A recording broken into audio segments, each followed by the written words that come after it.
परिषदेच्या बैठकीला धनंजय मुंडे अनुपस्थित होते। धनंजय मुंडे 2 दिवसांपासून परळीमध्ये असून ते पंतप्रधान मोदींच्या कार्यक्रमात देखील गैरहजर होते।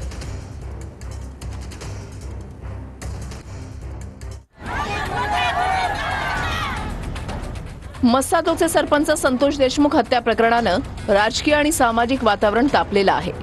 धनंजय मुंडेंचे निकटवर्तीय समजले जाणाऱ्या वाल्मिक कराडवर मकोका लावण्यात आलाय। त्यामुळे सध्या परळीमध्ये समर्थकांकडून आंदोलन होताना पाहायला मिळतंय। अशातच मंत्री धनंजय मुंडे 2 दिवसांपासून परळीतच आहेत। सुरेश धस, बजरंग सोनवणे, संदीप क्षीरसागर, जरांगे आणि दमानियांकडून धनंजय मुंडेंच्या राजीनाम्याची मागणी जोर धरून आहे। काल मुंबईमध्ये पंतप्रधान मोदींनी महायुतीच्या आमदारांची बैठक घेतली। यावेळेला देखील धनंजय मुंडे अनुपस्थित होते। तर मुंबईत मंत्री परिषदेच्या बैठकीचं आयोजन करण्यात आलंय। मंत्री परिषदेच्या बैठकीलाही धनंजय मुंडे उपस्थित राहणार नसल्याचं कळतंय। त्यामुळे धनंजय मुंडेंचं नक्की चाललंय काय असा प्रश्न उपस्थित होतोय। 2 दिवसांपासून परळीमध्ये असणाऱ्या मंत्री धनंजय मुंडेंनी 12 ज्योतिर्लिंगांपैकी एक असणाऱ्या परळी वैजनाथाचं दर्शन घेतलंय। धनंजय मुंडेंनी यावेळेला अभिषेक देखील केला। वैजनाथ मंदिरात पूजा केल्यानंतर परळीमधील जगतमित्र कार्यालयामध्ये धनंजय मुंडे गेलेत। परळीमधील त्यांचे कार्यकर्ते आणि कामानिमित्त येणाऱ्या लोकांच्या भेटीगाठी होणार आहेत। अजित पवारांना सुद्धा गैरहजर झाकून ठेवायला पाहिजे होतं। एकनाथ शिंदेना सुद्धा झाकून ठेवायला पाहिजे होतं ना।